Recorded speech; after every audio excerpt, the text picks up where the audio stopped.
Hi, everybody. Welcome back again to Metaphysical Egypt. I'm Allan Peoples with Patricia Awion Lehman. Hi, Patricia. Hey, Allan. Good to see you again. Great to see you. We've been having such a great response from our previous episodes. I just want to say thanks to everybody who's been watching and supporting us and sharing. Keep sending your comments. Keep asking us questions. We're doing this for you. So Absolutely. stay tuned. We have a lot more coming. The best is yet to come. Indeed. So take it away, Patricia. What are we doing today? Well, today we're going to start part one of a new session or episode on star seeds.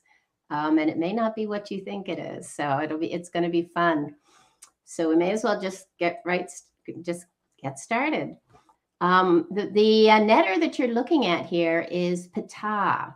And Ptah is quite interesting. He's actually a very ancient netter. And his name means from the projection into the physical from out of the blue. And by out of the blue, we're talking about the primordial waters of none, right? The heavens, basically. So if you look at his cap on the right, you see he's wearing a blue cap. You often see him in blue. And the blue cap is literally the primordial waters. He's projecting into form. Or as Hakim had said, he's the one or the thing that pops from the waters from out of the blue. It's when we fall into form, if you can imagine. So yeah, this is, and this occurs completely in the age of Taurus. And so this is why we see the bull symbolism basically wherever we go all over the world. So Ta, as in Ptah, is the earth. And one of the original names for the earth or for Ptah was Tatanin, right? So if you've heard that, we're speaking about earth. We're talking about manifestation of the physical as an illusion that we participate in to experience life, movement. And so the mythology goes that Ptah manifests himself in the form of the Apis bull. And of course, you realize this all has to do with the heavens and the stars. They say that we were star-seeded. I've heard so many times from the Pleiades. And of course, the Pleiades are part of Taurus. And of course, as I'm pointing out, the age of Taurus, 6,000 years ago, was the time that most of our world's religions say that civilization began. But we know that mankind, human beings, go back far more ancient. We found samples, over 1 million years old of human beings, Homo sapiens on the earth. But what this is speaking to is particular cycles and cycles within cycles. And the last cycle where we fell into matter basically was the age of Taurus. And that's why they say civilization begins, because this is when we suddenly need a system. We need to be civilized. We need, or we're told we need laws, and we need boundaries in order to live with each other in separation consciousness, if that makes sense. And so this is the beginning of the Apis bull cult. Well, it does make sense, because once our consciousness is separated, we can't trust each other as easily. Exactly. Exactly. And we're going to talk a lot about this time and the development of the Hanuti and so many more things that have to do with the development of the system, which, we're still seeing today. The system began thousands of years ago. And we're going to talk a lot about that in future presentation. But today we're talking about star seeds. So again, the birthplace of Ptah was said to be in Memphis. So if you've ever been to Egypt and to Saqqara, Memphis is very close. It's where it's close to Dashur, where the red and the bent pyramids are. And it's unfortunately, we have an open air museum there now, but the surrounding area was once an ancient, huge temples dedicated to Ptah and this beginning of basically life on Earth. And what's fascinating about these figures is we all see them, and when we see them in this form, we often say that they're mummified. Osiris, And in later dynastic periods, he is said to be mummified. He's wrapped in linens.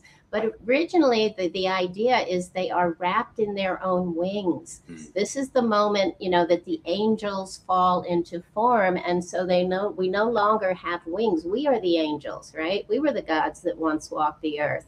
But we lose our wings when we fall into separation consciousness. And we've talked about this in other presentations, and how this occurs. And so the wings, you can see them just in this slide, even on the female priestess, wrapped in wings, because we no longer have accessibility. We've lost that freedom of unity consciousness. And yeah, we've talked about this before in the falling angels or angles of light. But to understand and why the linens are so sacred, because they basically represent our wings. We're wrapped in a cocoon. This is why I show you the picture of the caterpillar who, is wrapped in the cocoon, but eventually he becomes this beautiful butterfly, which is, of course, what we're all hoping for. And so what's fascinating about Ptah is, the hieroglyphs for the consonants, are for PTH. And Hotep is the exact opposite with HTP, the hieroglyphs for HTP. And so you would think, and so it is, that the opposite would be peace. In other words, coming back into harmonic resonance. So we fell into separation consciousness, we fell into form, but we're aspiring to return to that harmonic resonance of unity consciousness, which is, just incredible. And so, yes, I have some of these images here that, the picture at the top, you can see the letters for Hotep. And of course, we're familiar with Imhotep, he who comes in peace. And so the stone slab next to the hieroglyphs for Hotep is called a Hotep. And many people call it an offering table because you see it oftentimes before the false doors, where they would bring the offerings into what were then called tombs. But again, we call them the false doors are interdimensional gateways. And the offering tables have a much more profound meaning, which we will get into in a future presentation.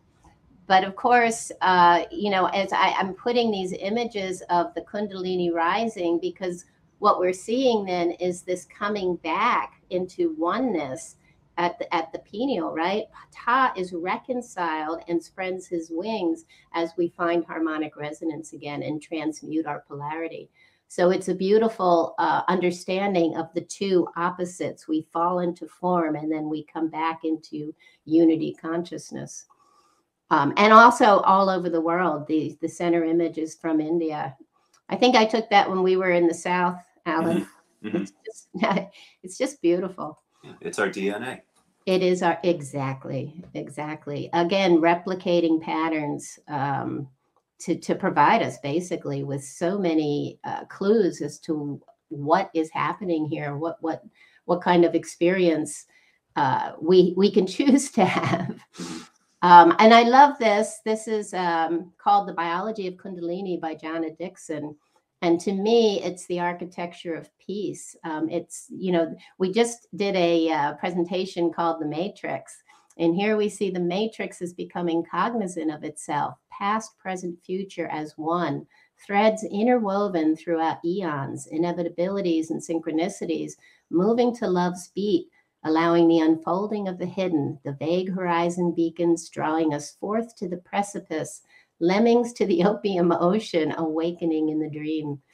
So, yes, doesn't that sound amazing? There's Knife.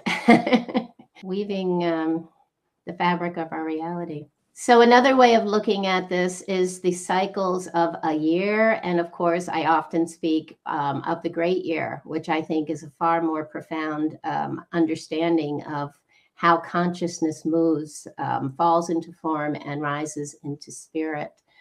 And from Gerald Massey, The Descent of the Soul into Amenta, our earthly incarnation and its ascension back to source. This is a pattern. This is the breath of life.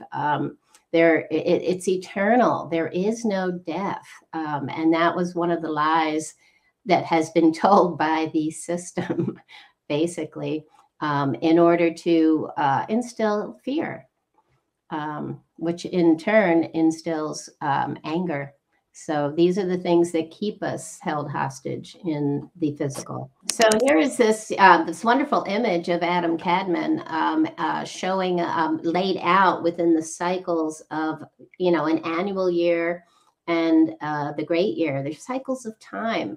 And I saw a wonderful presentation by Santos Bonacci on this, in which he calls these the kingdoms, if you will, of heaven and the kingdom of hell. It's, we rise again into spirit, right? We fall into matter. So there is no real heaven and hell. It's literally how our consciousness perceives reality at any given time on earth. We choose to live in heaven, or we choose to be in hell through our actions, through our thoughts and deeds. Which is fascinating, but there's also a pattern in nature, a pattern in the flow of time. And when you're aware of the patterns, then you learn how to navigate and work with them.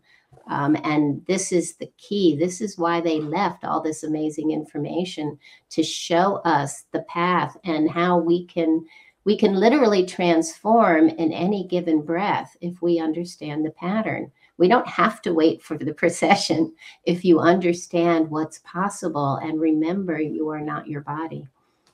That's the key. So I call this, there's so many world mythologies that are all based on basically the journey of the seed, the planting of the seed in the earth. And in a way, it's really replicating, it's speaking to the seed of consciousness that is falling into form. It's falling into that winter cycle, if you will. It's falling into the night cycle. It's often called, we are in the night cycle right now, as we've spoken about before, the age of Amun, the hidden. And so it's this seed that, it's from its planting in the dark earth in the night cycle through to the harvest in the day cycle. The harvest, the Horvus, it's Horus rising as the harvest. And this is what we're going to talk about. This is the real star seeding. The ancient Egyptians highly revered the magic and mysteries of fertility, birth, life, death, and rebirth. They likened these processes to agricultural cycles. It's the reclaiming of the divine knowing through the process of death, there is no death, or becoming a seed that is planted in the rich, dark womb of the earth and challenged to grow. In the Egyptian Book of the Dead, man at the moment of his death is represented as a grain of corn which falls into the earth in order to draw from its bosom a new life. So again, there is no death. It's only these continual eternal cycles. And we've spoken about this before. That almost sounds like, oh no, we're caught in this cyclical trap. But the idea is it spirals, and you always have the choice to spiral up or spiral down through many different perceptions of reality. Well, wouldn't you say this would be a reason why they mummified the dead? Because in a way, it's like putting a seed back in the ground. You preserve the body, put it back in the box, seal it over with earth, and then from that it can spring again, right? Well, this is exactly what it became in dynastic times. And to me, it's a symbolic representation of something far more profound. If we remember we're not our body, then there is no body to put into the earth. But as we fell further into form and further into separation consciousness, then we became so easily controlled that, I just mentioned the Hanuti, and this is a great time to bring that up. Hakim called them the Hanut. The Hanut were the undertakers. And this became a profession to, bury the body, especially of the nobles, the wealthy, the kings, right? And that, you're buried with lots of gold, right? To buy your way into heaven. That's all an illusion, right? But we were then at a point in time when we could easily be controlled by these illusions, by the fear of, oh my God, the Hanuti invented the whole concept of a hell, right? And you're going to be eaten by monsters if you weren't a good little boy or a good little girl. And so that whole concept puts us in a whole different state of mind, and it becomes a business. The Hanut, the undertakers, and they put you in these great, wonderful tombs, but who holds the key, right? Who are the greatest tomb robbers? It's always the person that has the key. But at any rate, sorry, go ahead. Isn't there also some practical function, energetically speaking, for burying huge amounts of gold in a specific location? Well, yes. I'm glad you brought that up, and I think we are going to discuss that in a future presentation. It is something that I have been researching, and I'm not the only one researching it. That they do put big stores of gold in specific places on the planet for energetic purposes. So you're absolutely right. It's holding an energy, and it has to do with the grid, the electromagnetic grid lines of the Earth. So and again, that's all part of it. Good. We'll get into that more later. Yes, yeah. So many levels of things of interest to explore in Egypt and everywhere on the planet. So many anomalies and things that can be totally understood if given the right amount of thorough research. Yeah, and just looking at it from a different context. Exactly. Definitely new eyes. Gold isn't just gold. But the true gold to the Egyptians was the fertility of the land. The black earth was the gold. And so the ancient Egyptians, the magic and mysteries of fertility, and they celebrated their agricultural year in 3 seasons: flooding, planting, and harvesting. And so, the land is so important when we fall into form, because, of course, we now are beings that, that we're needing food. We're needing to survive. And, one of the things we need to survive is the food. And so this is one aspect of what everything, what it all means, because in order to get the food that we need, we plant the seed. And again, emulating the planting of, us as seeds in the earth. It's all about planting and nurturing. If you don't nurture the seed, it won't grow. Well, if we aren't nurtured as beings on living beings, we won't grow either, We need to nurture the baby when it's born. It can't take care of itself. And it's the same thing with our seeds. And so, we nurture the seed, and it grows, and it becomes this wonderful harvest, which then becomes the thing that we eat, right? And the digestion is what releases all the different components of the harvest into, there's waste, and then there's this wonderful release of energy. And that release of energy is sort of like our spirit being released from the body. So and digestion, that material is physically creating our bodies as well. Exactly. So it's showing all the processes of what we experience on Earth, as well as what is happening with our own biological systems. Everything is interconnected, and I think this is the basis. It seems like we're talking in circles, but that's the basis of everything the Egyptians. Everything in their lives, they saw things as totally like overlapping patterns, all connected, and I've talked about this before. When they went to university, they studied everything, understanding that biology and chemistry and astronomy were all one and the same, with different ways of looking at, the same patterns. So they studied everything at once as a connected understanding of life and perception of reality, whereas we dissect everything into little compartments, and we've lost the understanding that, there is biology and astronomy, and or we compartmentalize it to, we have a biological astronomer, or an astrophysicist, but he doesn't understand the biology, biological aspect. So the idea is to that their science and their religion were one and the same. Yes, to marry everything and to understand everything as an overall. That's the whole idea of Horus rising. The hawk has these keen eyesight. It's the ability to see everything, and not just its tiny little compartments. And again, what we're striving for. But what I really want to point out in this slide is that Osiris is the land. You can see him. He's lying on his back here, and there's seedlings growing from him. And as a hieroglyph, that would be represented as a bar with little seedlings coming up, and that's Geb. That's the earth. That's what Osiris is. He is the earth, but he's also mankind. It's us. We are the ones who are being planted, and Osiris represents this aspect of us. Osiris is the hero on the hero's journey.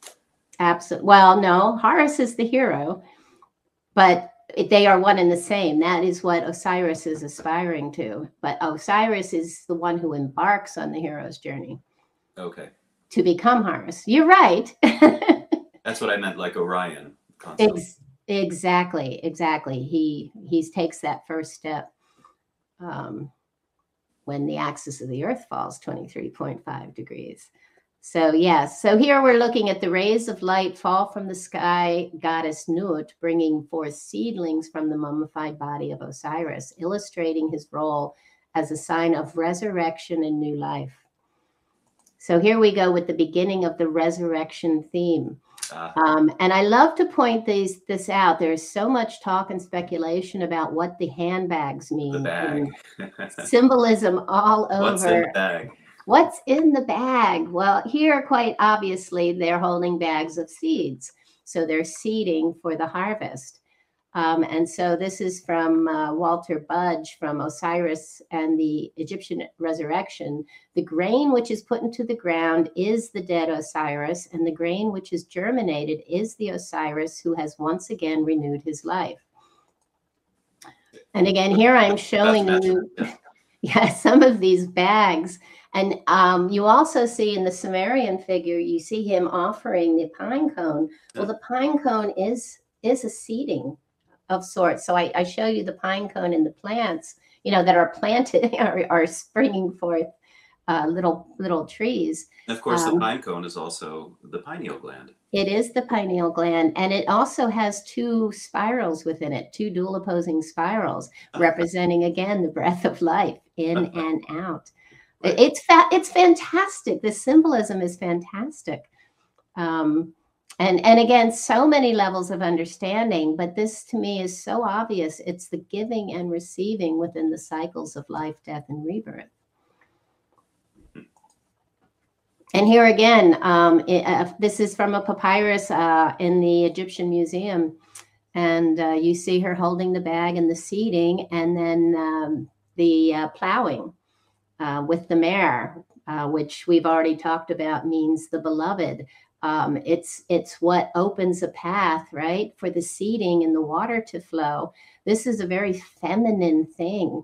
And the mare means beloved or love. So this is where we get the Mary and the Mary line.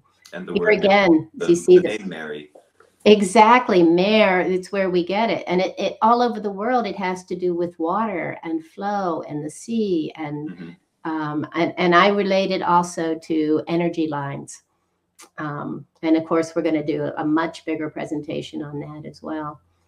So here again, this is from the Hyksos era, and he's holding the bag, and they're pulling the plow so that he can place the seeds in the ditches to be nurtured. And here's an idea of the 3 seasons that I talked about. The flood or the inundation came annually with the heliacal rising of Sirius and the sun, which is sort of like an alchemical marriage, and it was called Akhet.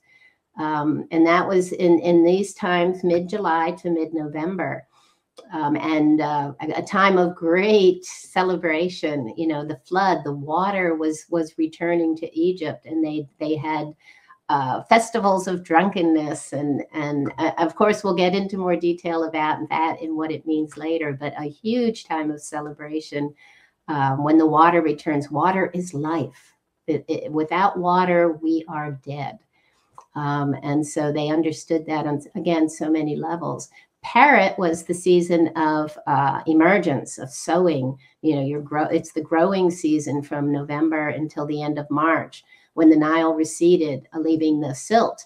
And the silt came from the mountains of Ethiopia and filled with paramagnetic minerals and organic matter to fertilize the land. So this was, you know, this was the gold, this black earth. Including a lot of, correct? What was that? Including a lot of iridium. Yes. Well, yeah. That's a whole other topic. That is a whole other topic. And yeah, incredibly fascinating and interesting. When people talk about the white powder gold, and yeah, the iridium was found, and it is found in the very deep, rich silt. And even with the new dam, I was doing a lot of research, and they found iridium deposits around where the silt was being dammed up when they created Lake Nasser. So very, very interesting topic again. Well, we'll keep that in mind for the future, Allan. Okay. And then, of course, Shemu was the harvest. So this was the great time, again, another time of celebration. You know, the grain was cut and put into bundles. And, you know, this was the harvest time was what, you know, the time of basically the resurrection of the land. So all very, very, very important on many different levels. So again, seeding life after the harvest and the period of dormancy. So again, there's always a time of rest, of silence, and then the activity begins again. I know I keep putting this, driving the point home, but it's so important in my opinion. And so, you know, we've talked about unity consciousness and separation consciousness, and I'm going to keep showing these slides to show you what, you know, what it all means. When the floods come, it's unifying the land as well. The water is coming and it's activating all of the sites and going under all of the temples. And so this is from Naomi Azaniak, and she says, becoming a garment of Isis, and it's beautiful. Ancient Egyptian thinking was symbolic, allegorical, mythical, and cosmological. The Western mind is logical, rational, deductive, and cerebral. The Kemetic and Western understanding of the divine are completely different. For the ancient Egyptians, the Neteru were not regarded as distant abstractions, but seemed to be present in all aspects of existence, in human life, in nature, in places, persons, and things. Accordingly, a particular Neter might inhabit a statue, a part of the body, an organic function, or a cosmic principle. So again, this is how they deify certain aspects of all their processes. Their way of thinking was more creative and more intuitive, and they understood, you know, as I'm, you know, trying to keep pointing out, how they would, you know, somehow see the agricultural processes as something far more profound. And like I said, this wasn't just in Egypt. This is worldwide. In the Americas, corn was the seed that they used. They wore the corn crowns and the corn, every aspect of, again, the processes of the planting of corn was part of their dogmas, part of their understanding of eternal life. Right, because it was the same fractal pattern that we see in everything. Exactly. And again, to point out that their way of thinking was just totally different from ours. And we try and understand what they were thinking, and that they're worshiping pagan gods. And it's not. They're understanding the cycles of nature as something much bigger than how we see it, because we compartmentalize everything. We are more left-brained, and they were more right-brained. And so the very word human can be traced back to the ancient term for of the earth or ground. And like the spreading of the roots beneath the tree of life, we must sink into that earth within ourselves, weave roots into our own being to awaken to the reality that those roots are connected to so many others. For it's the deepening down that connects us to our own soul and to the souls of others, to the very earth itself. And it is the dirt that we find, it is in the dirt that we find the true gold. That is the embodied soul and what makes us real. Isn't that beautiful? And I love that image on the right, because it so expresses the way they saw things. You know, in a way, it is the tree of life. And we think we're alive, but when the harvest comes, wow, when we can see all the colors that we can't see while we're, imprisoned in flesh. When you think about that's the harvest. And this is incredibly fascinating. I'm going to talk about something they did that, again, has so many different levels of depth of understanding. But during the when they were doing the process after the floods of the seeding, they would create these little tiny coffins, right? These were symbolic. This was done for the Khoiak Festival. And they would make these little coffins in the images of Osiris and Sokar. And they would make them, and they would fill them with the rich, dark earth. And they called them corn mummies. And so here's one from the Ptolemaic period. Aren't they beautiful? And they're wrapped. This is, I think, again, fascinating. They're wrapped in corn husks, which are meant to emulate the linens, right? So to me, it's just, look at the intricate, the artistry of how they created these. And so after the Nile flood, the priests all over Egypt would make these little mummies of earth and grain, wheat, barley, and corn, and they watered them until they sprouted. It's like a chia pet. Well, exactly. That's maybe where they got the idea. But the grain then sprouts from this black earth, symbolizing renewal, rejuvenation. It's the resurrection, right, of Osiris in the agricultural processes.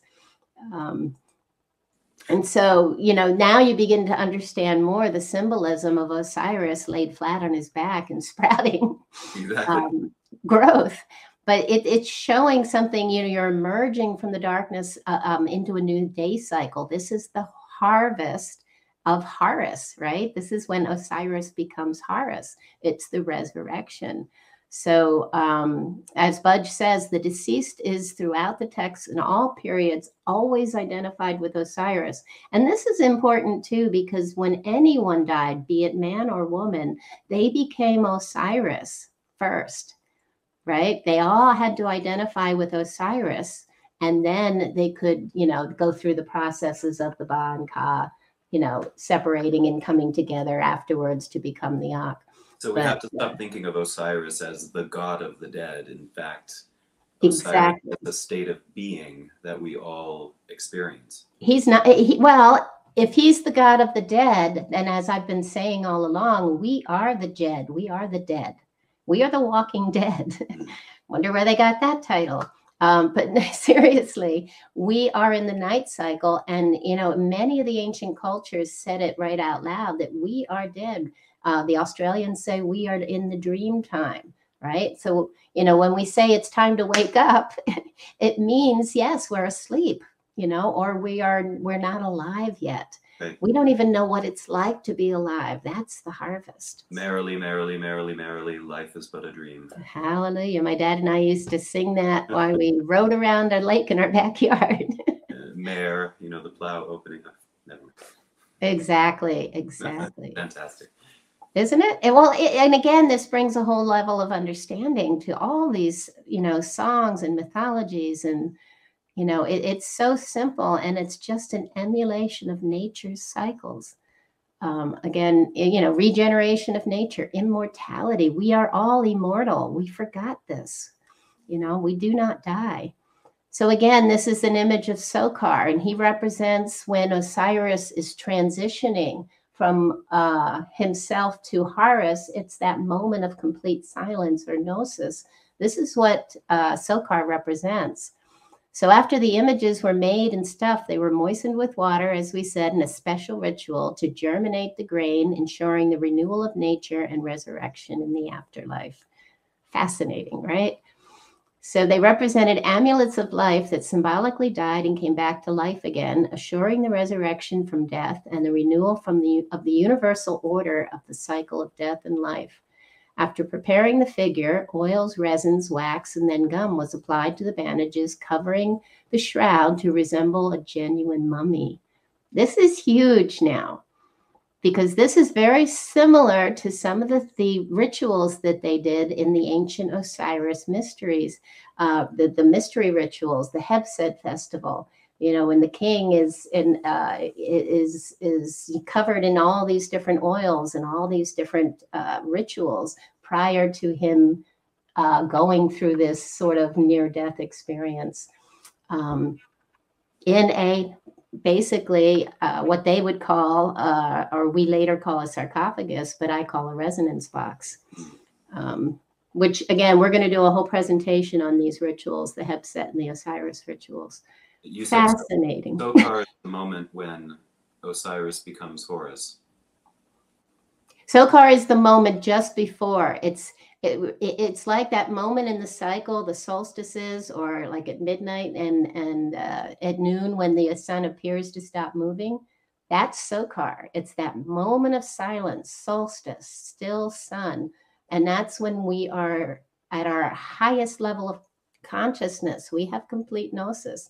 In a near-death experience, that's when, you become one with all that is. So many people I know have, and friends of mine, have experienced this moment of complete bliss. That's Sokar. And here's a wonderful image of Sokar at Abydos. You see it on the wall. This is a pen and ink drawing, of course. But the first time we were in the temple, the first time I went there, actually with Yosef many, many, many years ago, I remember the guide that was taking us told us that this was the imprisonment of the alien they found on the site.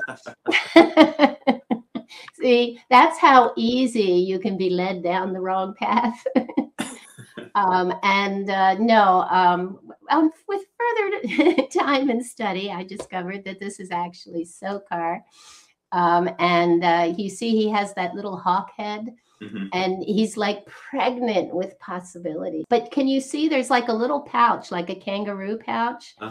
And right here, and it's got a little hawk head. That's the promise of the emergence of Horus, right? After, the boat, but the boat is on a sled. You see a sledge, and it has to be pulled because it's silent. There's no movement. This is the moment of silence.